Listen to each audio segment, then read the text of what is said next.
I hang think out because they, it was a churchy looking it house. was. I mean, I actually thought that that's where they had gone to the church on purpose, but they acted so surprised when the curtains Right. burned and then there's this cross behind there.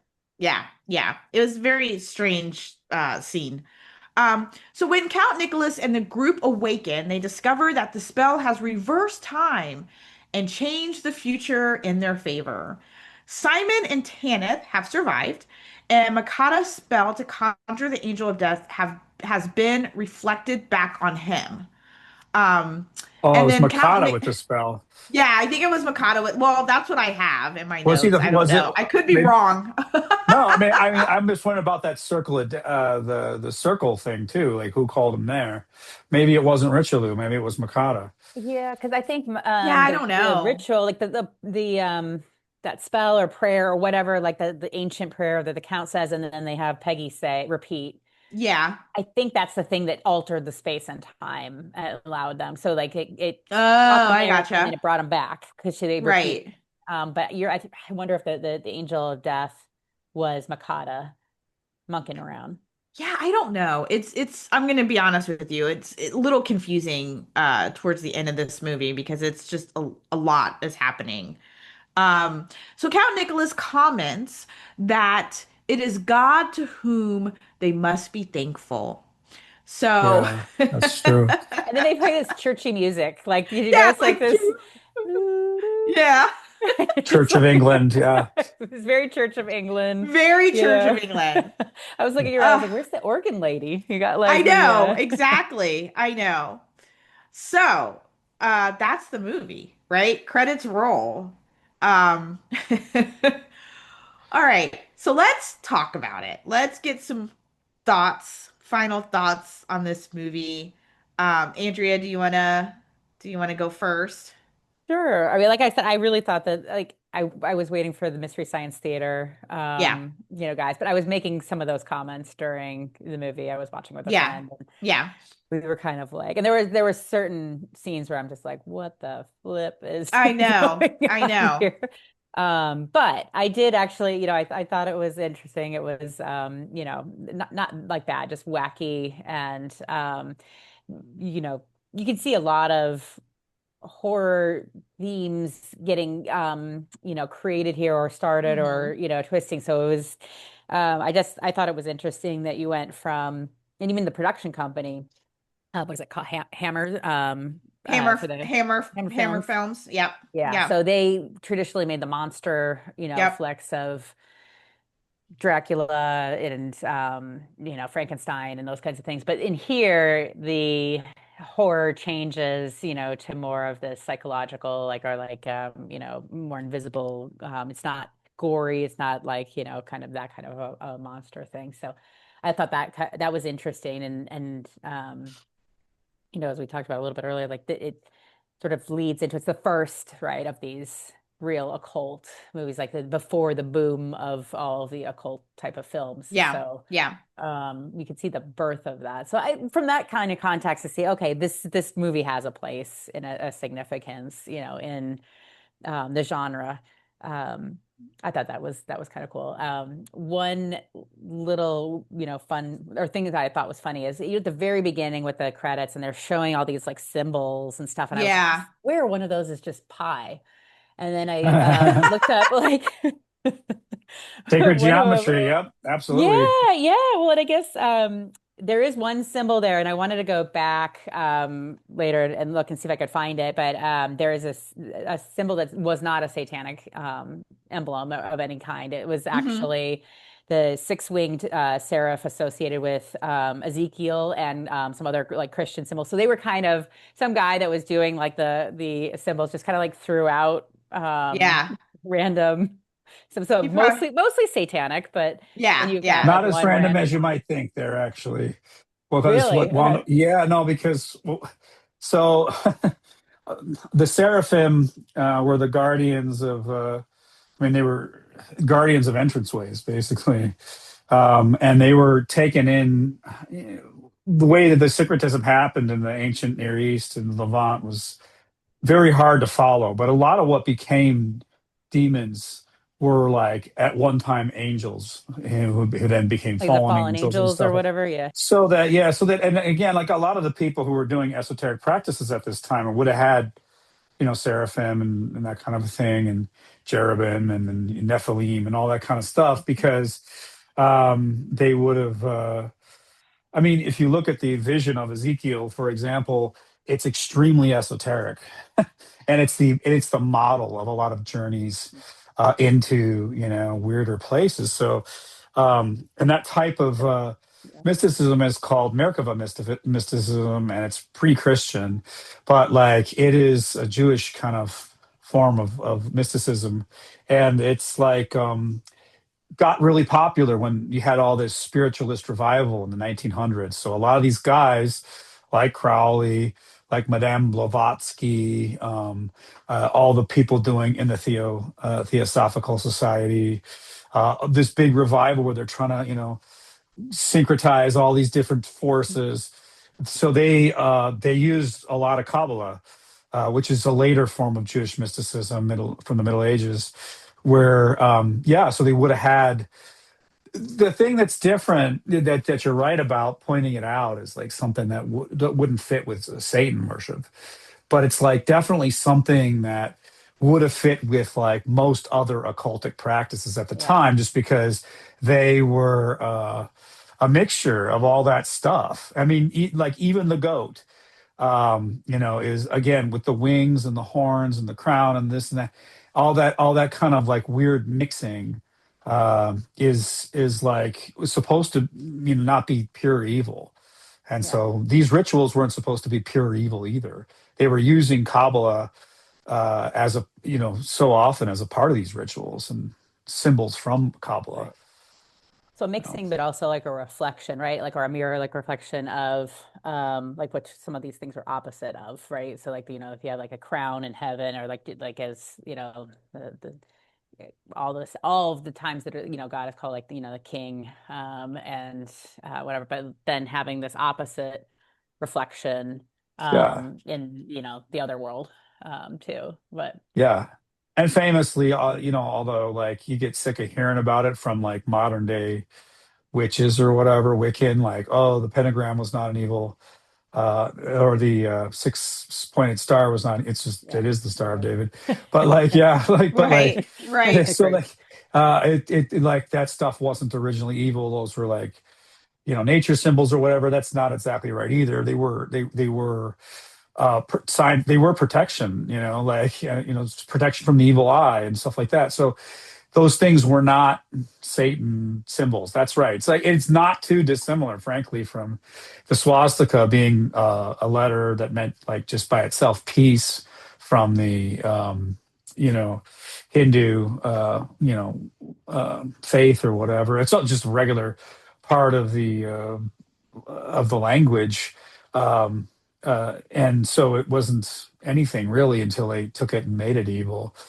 And same thing with pentagram and all that other kind of stuff. So it's like, yeah, this is the point where they really point this out as like some kind of like evil thing, but it wasn't necessarily Yeah. only that. Yeah. I'll go ahead and go next for my final thoughts, Marty, and then you can go after me. My final thoughts of this movie is I love this movie, maybe. I don't know. I know the first time we saw it, I didn't think it was going to be as much fun as what it was. So when we decided to do occult horror for season three, I told Marty, I was like, we definitely have to get this on the list. Because it is campy. Hmm. Like I said, it's action packed. I feel like it's, I don't know if it's the first kind of like a cult horror movie, but it's up there. I feel like this is kind of like you said, Andrea, you can see the tropes forming in this film right here, that's going to be used throughout occult horror for years to come. But yeah, and Christopher Lee, I love Christopher Lee. So to see him in this role was great. I like that he is playing, a good guy. Uh, with I don't know, like there's some, he's a little suspect too. I feel like everybody in this movie is a little suspect except for Rex, because he knew a lot of like spells and stuff, right? So how did he know those spells if he wasn't dipping and dabbling a little bit? But anyways, no, I love this movie. It's great. We couldn't find it. We couldn't find it streaming anywhere, so Marty bought the DVD. So I'm super excited about that. So we'll have to, you Yeah, if know, pick. anybody that's listening is having trouble finding it too, if you have Roku, you can get it off of Amazon Prime and Roku. I think if there's some like Hammer has there's a sub channel or something like that, you can get it for See, free. that's awesome. Yeah, But yeah, that's awesome. So yeah, I love this movie. I'm glad we got the DVD so that we can like pop it in and watch it anytime we feel like it, however want to the get a little mood dose of fits Rex. us. Yeah, yeah, absolutely. Okay, Marty, give us your Yeah, final so this thoughts. really is the archetype of what we're going to kind of be doing this season. It's this perfect way Yeah. to start off because, yeah, so we're going to be dabbling in all kinds of secret societies and, what they're up to and what their motivations are is always a little bit confusing to me. I don't necessarily know why people want to enter into a pact with the devil and that kind of stuff. So, like, and also, if you acknowledge the power of the devil, then you have to acknowledge the opposite as well. So it's, I mean, I don't know. And I mean, even the fact that like all that what was it Richelieu? Yeah, all that he had to do was like throw a gaudy cross at the That's Buffet, it. and Like it he threw just some holy water. disappeared. I guess it was holy water. Yeah. Yeah, Yeah, yeah. or whatever. So this is yeah. We get in. It's funny. We get into some of the movies where like the things are just persistent. It does not. It doesn't seem to bow down to any of that. Exorcist being the craziest example of all time of that. But just like those religious symbols don't really are religious practices, whatever, don't really affect it very much.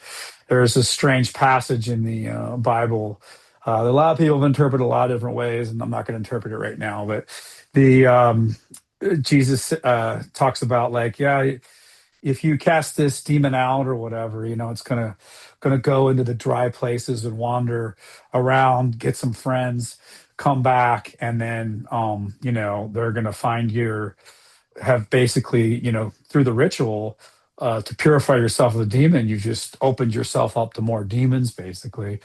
And so, it's a really weird story. But like, and then there's of course the disciples can't cast out demons in certain scenes, and so Jesus just says like, yeah, sometimes you won't be able to do it except through like prayer and fasting and these kinds of things. So, getting into the history of what demons are, like when they appeared first and in the historical record and stuff like that, which generally seems to be sort of an animist move to like name something awful, disease, like maybe death was the first, form of a demon, maybe. But like the first demons that we know about, especially in Mesopotamia, were like basically in charge of infant mortality, just anything awful. Plague was a demon, Hmm. so it's like it's a kind of Right. Created Yeah. personification of a firsthand, natural like force or illness. whatever. Yeah. Yeah, so you can see wanting to, and then always coming with the idea, and this has to do with being able to identify something, always coming with the idea that if you could identify it by name, that you had power over it and you could cast it out, so that there was always this resistance of the entity to giving its name away. But if you knew the name, then you could conjure it and bind it. But again, that doesn't generally work out. And I don't know. Yeah, I guess we've got some examples of movies where things like that are conjured deliberately. Oh But yeah. yeah. So I don't know. We're just looking at a archetypal thing, and I think especially since a lot of the movies we're watching are like '70s movies, right after this, you also just have this idea of the cult, the hidden occult, not also a cult, but like just like, Right. but like like especially in this one, you get the idea that that they're usually rich and powerful people, and so like that scene where they're having a party and they're all from like the different places of the earth or whatever. So people that are like shot callers or whatever, people in power. So this is, it's a time of a lot of conspiracy theories now, but it was then Mhm. too. Mhm. It's been for, and so Yeah. like this idea of like a hidden rich cabal, you get that in this one. It's Right. kind Yeah. of funny that in this one you get like an aristocrat who, you kind of wonder, like, I wondered at first. I didn't realize he was independently wealthy, but you could go around studying dark arts and like, he's just like he must have been like the English ideal, like throwback uh, of like the educated aristocrat who just like knew how to handle everything or something like that. But Yeah. he's able to thwart them at their own game. But yeah, this is a time when all kinds of interesting conspiracy theories are coming out. This is the time of people projecting backwards as to Golden Dawn was already over at this point, but Crowley was such a blabbermouth that he was always talking about like how cool it was or whatever, and making all that stuff not occult but revealing it all. And then this is around the time when Robert Anton Wilson got the Illuminati going again, sort of like as a response to the JFK assassination. So there's just all kinds of, and that's a long story too, but there's all kinds of suspicion. And then, of course, we'll get into this when we get into 80s things, especially when we get into True Detective and stuff like that. Satanic Panic of the 80s, this like really feeds into it. Like it makes you think that there really are these groups all over the place. And they really do have all this power.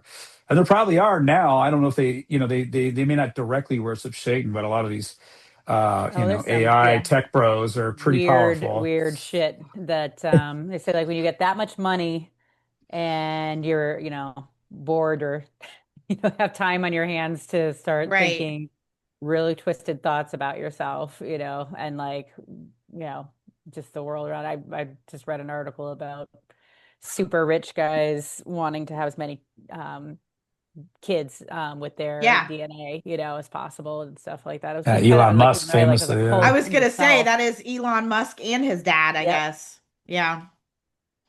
Very strange. Yeah. Spread the Very sacred strange. seed, Yep. breathe the higher. Yikes. I mean, because a Yuck. lot of this stuff actually Through was, sex parties. yeah. Sex Oh no, parties, right. that's right. Any This excuse to have a sex party is Yeah, That's is right. Yeah. exactly. what Well, they this do. this this particular cult here with seemed to be somewhat integrated in Makata's cult, but a lot of the occult stuff was semi. I don't know, eugenic in the sense of like a lot of these people were white supremacists. Famously, H.P. Lovecraft was, but like, There was uh, one nice thing about the sex parties that they had here is that at least it was very inclusive and diverse, and it was It like, was. it was Yes. not like you said, the typical like all white, it Right. wasn't like the Hitler ideal, Right. in Yeah. that. So Like oddly, all that's a different point in their favor, I feel like, colors, all different yeah, ages. Yeah. Yeah.